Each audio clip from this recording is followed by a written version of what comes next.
ধন্য হলো দোনো জাহান, ধন্য হলো নবীজির পরাশে। অন্ধকারে নূরের আলো চালাইলো কে? রহমতে আলাম নবী আসেন মদিনায়। আমার সালাম পৌঁছে দিও নবীজির রওজায়। আমার সালাম পৌঁছে দিও নবীজির রওজায়। আমার সালাম পৌঁছে দিও নবীজির রওজায়। ওরে বাতাস ধন্য রে তুই দেখলি মদিনা। ওরে বাতাস ধন্য রে তুই দেখলি মদিনা। উম্মত হয়ে এখন তো নসিব হলো না। উম্মত হয়ে এখন তো নসিব হলো না। সারা জীবন কান্দি বসে যেতে মদিনায়। সারা জীবন কান্দি বসে যেতে মদিনায়। আমার সালাম পৌঁছে দিও নবীজির রওজায়। আমার সালাম পৌঁছে দিও নবীজির রওজায়। আল্লাহ তুমি কবুল করো আমার মুনাজাত। আল্লাহ তুমি কবুল করো আমার মুনাজাত।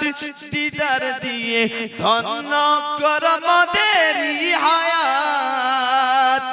স্বপ্ন হলে দেখা দিও, স্বপ্ন হলে দেখা দিও যেতে মদিনায়। স্বপ্ন দিয়ে স্বপ্ন হলে দেখা দিও, নাই কোনো পাই। আমার সালাম পৌঁছে দিও নবীজির রওজায়। আমার সালাম পৌঁছে দিও নবীজির রওজায়। আপনার মুসা নবীর জামানার একটি ঘটনা আপনাদের শুধু বোঝার জন্য বলতে চাই। একটা লোক, একটা ছিলেন মেয়ে, যেই মেয়েটা দুনিয়ার বুকে পেটের মধ্যে যারও সন্তান ধরেছিল এবং কি মেয়েটা জিনা করতেন দুনিয়ার বুকে। ওই যারও সন্তান পেটে ধরার পরে আবার সেই বাচ্চাটাকে দুনিয়ার বুকে জন্ম দিয়েছে।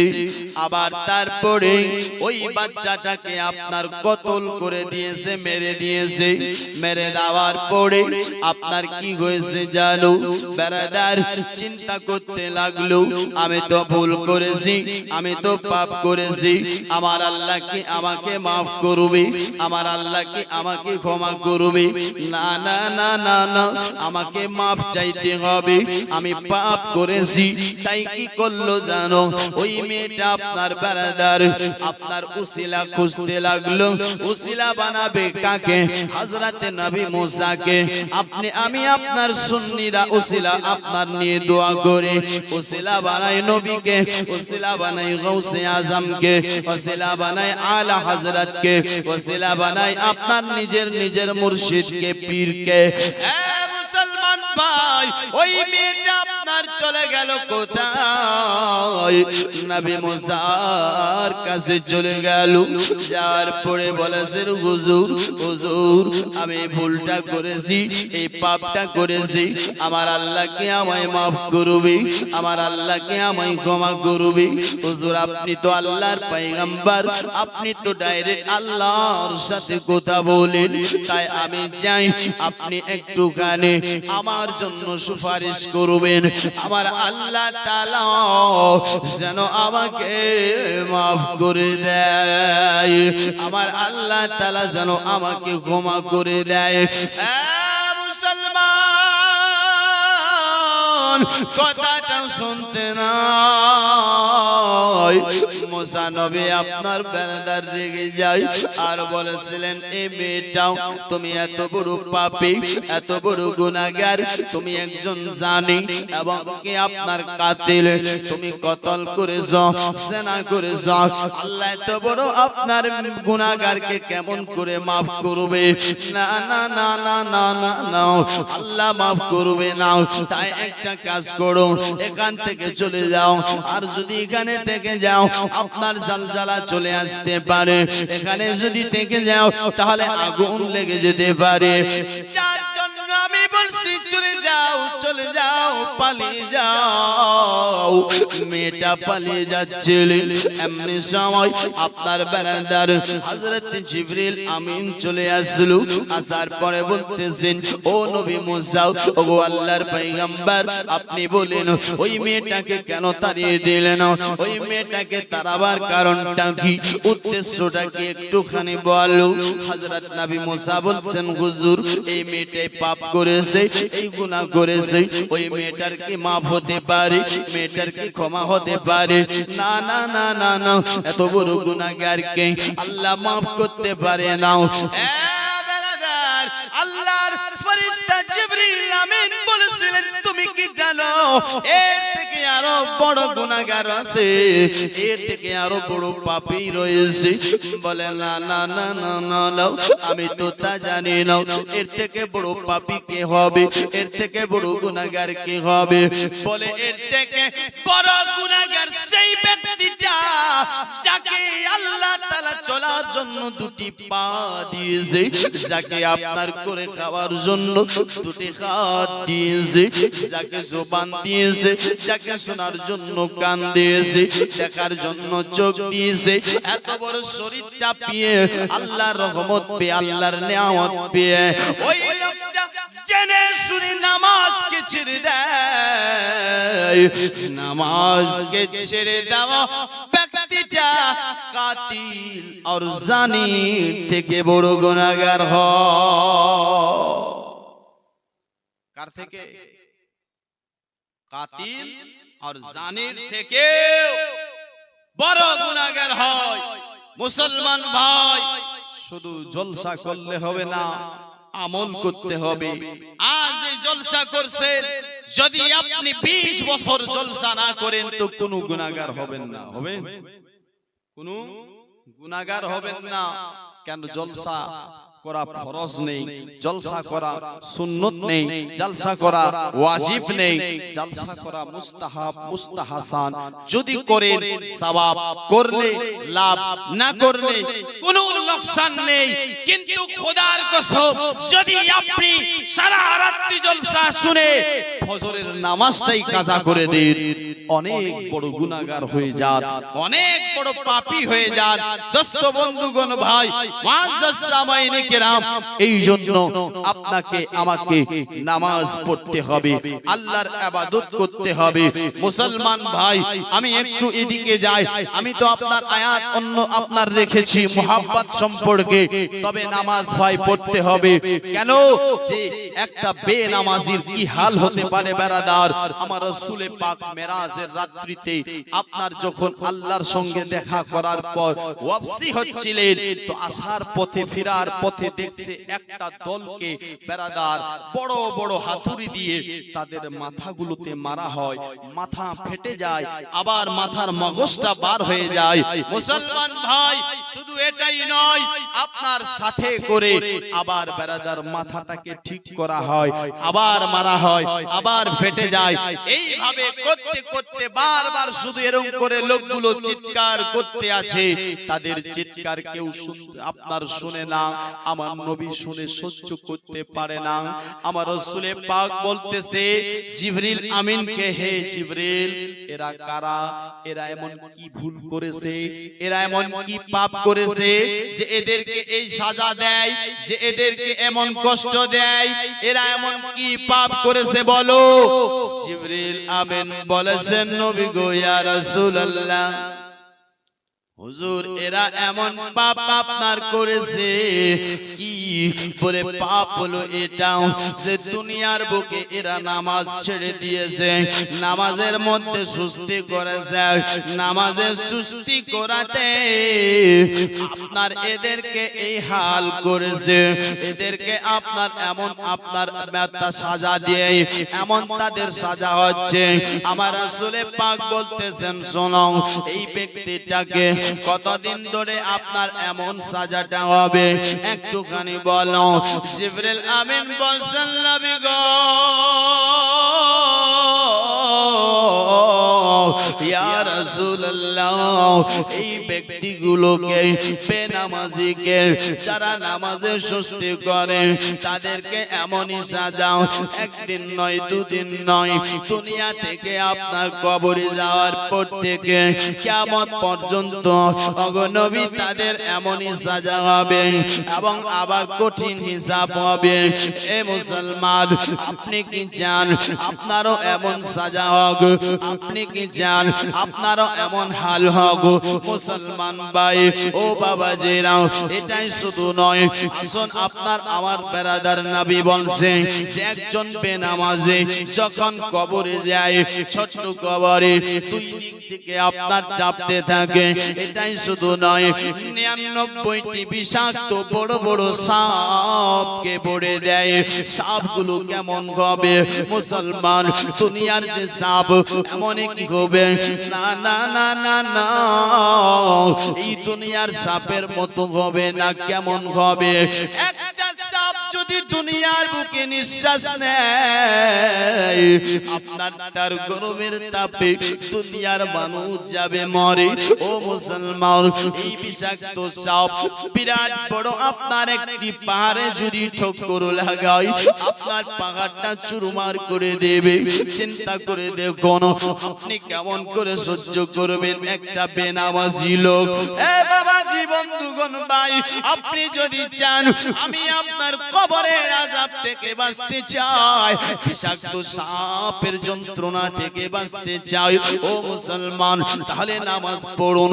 আজ দুনিয়ার বুকে আপনি আপনার বেড়াদার রাত্রে বেলা ঘুমান বিছানাতে, মচ্ছরদানি যদি নাই ঘুম আপনার হয় না, আপনি ঘুমাতে পারেন না কেন? একটা মশা ছোট্ট মশাটার ভয়ে আপনি মচ্ছরদানি আপনার লাগাচ্ছেন, আপনার ঘুম আসে না, ঘুমাতে পারেন না। আপনি বলেন তো ও বিষাক্ত বড় বড় সাপের যন্ত্রণা কেমন করে সহ্য করবে? ওই যন্ত্রণাগুলো কেমন করে সহ্য করবে? ও মুসলমান ভাই আসুন নামাজ পড়তে হবে। তবে বলছিলাম ভালোবাসতে হবে বেশি নবীকে। কাকে? নবীকে ভালোবাসতে হবে জানের থেকে বেশি, প্রাণের থেকে বেশি, আওলাদের থেকে বেশি। ভালোবেসেছেন আবু বকর সিদ্দিক, শুনেছেন হয়তো আপনার, আমি সংক্ষেপে শুধু শোনাতে চাই।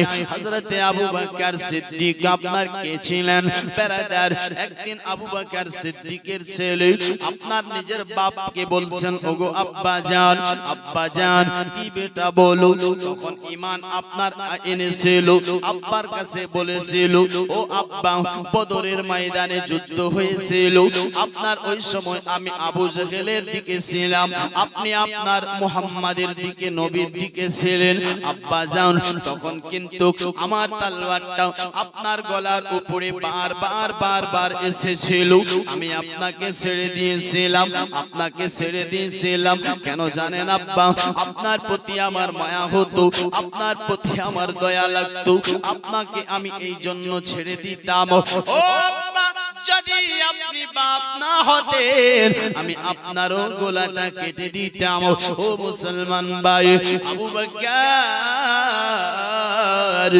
সিদ্দিক বলতেছেন ওরে বেটাও, ও বেটা শোনো, তুমি তো সেই দিন তোমার বাপকে ছেড়ে দিয়েছিলে, তোমার বাপকে ভালোবেসে বাবার প্রতি মায়া হতো তাই বলে, কিন্তু তোমার কিসমত ভালো ছিল ও বেটা, যদি ওই দিন আমার তলোয়ারটা তোমার গলার উপর উঠে যেত গো আমি তোমাকে বেটা মনে করে ছেড়ে দিতাম না, দুশমনের রাসূল মনে করে তোমার কল্লাটা কেটে দিতাম। সুবহানাল্লাহ সুবহানাল্লাহ, জোরে বলো সুবহানাল্লাহ। তোমার গলাটা আমি কেটে দিতাম। মুসলমান ভাই, এ ছিলেন আপনার আবু বকর সিদ্দিক। এটাই শুধু নয়, এ তো আপনার জান ছিল, জান দিতে রাজি। আবু বকর সিদ্দিক আপনার কেমন নেককার ছিল, কত নবীকে ভালোবাসতেন। দেখো, আল্লাহকে রাজি করবে বলে, নবীকে আপনার খুশি করবে বলে। বেরাদার দেখেন, আমার নবী একদিন বলে দান করো, খয়রাত করো। মুসলমান ভাই, হযরতে উমর মনে মনে ভাবতেছে আবু বকর সিদ্দিকের বরাবর তো আমি নেকি করতে পারবো না, আবু বকর সিদ্দিকের বরাবর তো আমি নেকি কামাতে পারবো না। তবে আজকে সে সুযোগটা পেয়েছি, আজকে সে আপনার টাইমটা পেয়েছি। আজ আমার কাছে অনেক টাকা আছে, আমি অনেক দৌলতের মালিক রয়েছি, আমার যত দৌলত আছে সবকিছু আমি তার মধ্যে আধা করে আমি আল্লাহর রাস্তায় দান করে দেব। জোরে বলো না, আল্লাহর রাস্তায় দান করে দিব, রাসূলুল্লাহর কাছে হাজির করে দিব। ও মুসলমান ভাই বাবারাও, আপনার উমর তাই করলো। যত আপনার মালপত্র ছিল সবকিছু আদা করে আপনার নিয়ে চলে গেল রাসূলুল্লাহর দরবারে। আমার নবী জিজ্ঞেস করলো, কতটা নিয়ে এসেছো আর কতটা রেখে এসেছো? বলে নবী গো, ইয়া রাসূলুল্লাহ, হুজুর আমি আপনার বাড়িতে আমার যত মালপত্র ছিল, দৌলত ছিল গো নবী, আমি আধা আপনার কাছে নিয়ে এসেছি, আর আধা আমি আমার পরিবারের জন্য রেখে এসেছি। আধা নিয়ে এসেছি, আধা কি করেছি? পরিবারের জন্য নিয়ে আপনার কাছে নিয়ে এসেছি। মুসলমান ভাই, কিন্তু আবু বকর সিদ্দিক বেরাদার বাড়িতে আপনার যাহা কিছু ছিল এবং কি রান্না করা যে হান্ডি ছিল, হান্ডি পর্যন্ত কাপড় চোপড় যা কিছু ছিলেন আবু বকর নিয়ে যাচ্ছেন। জোরে বলো, আবু বকর নিয়ে যাচ্ছে। এটাই শুধু নয় বেরাদার, আপনার শরীরের মধ্যে একটা জামা পর্যন্ত রাখেনি, শরীরে একটা চিরা কম্বল বা চাদর আপনার বেরাদার গায়ে দিয়ে বাবলা গাছের কাঁটাগুলো বটমের জায়গাতে লাগিয়ে দিয়েছে। দেওয়ার পরে চলতে লেগেছে। এমনি সময় আমার নবী দেখতেছে যেমনই আবু বকর সিদ্দিক সে লেবাসটা পরেছে, তেমনি আপনার হযরতে জিবরিল আমিন পড়ে এসেছেন। জোরে বলুন সুবহানাল্লাহ। জিবরিল আমিন যেন নিজের গায়ের মধ্যে, নিজের শরীরের মধ্যে আপনার একটা পোশাক পরে নিয়ে আপনার যেন আপনার চিরা ফাটা আপনার চাদর আপনার শরীরে দিয়ে তিনিও চলে এসেছে। আমার নবী বলতেছে, জিবরিল ব্যাপারটাকে বলো, কারণটাকে বলো, তুমি আজ আপনার এমন পোশাকটা কেন পরেছো, তুমি আপনার এরকম পোশাক কেন পরেছো বলো। জিবরিল আমিন বলতেছেন, নবী গো, ইয়া রাসূলুল্লাহ, আমি একাই পরিনি, যত আপনার আসমানে ফেরেশতা রয়েছে সকল ফেরেশতারা এমনই পোশাক পরেছে। জোরে বলুন না সুবহানাল্লাহ। আমার নবী বলতেছেন, জিবরিল ব্যাপারটা কি বলো না, কারণটাকে বলো না, তোমরা আজ এমন পোশাক কেন পরে এসেছো বলো।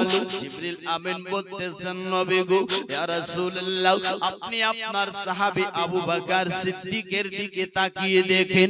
আবু বকর সিদ্দিক আপনার মুহাব্বতে আপনি বলেছেন দান করেন, এই আপনার মুহাব্বতে এই বাবলা গাছের কাঁটাগুলো চিরা কম্বলে লাগিয়ে দিয়ে এই চিরা কম্বলটা পরে যত মালপত্র ছিল সবকিছু আপনার দরবারে হাজির করে দিয়েছে। আর আল্লাহ এত খুশি হয়েছে, যার খুশিতে সমস্ত ফেরেশতাদেরকে আবু বকর সিদ্দিকের মতন পোশাক পরিয়ে দিয়েছে।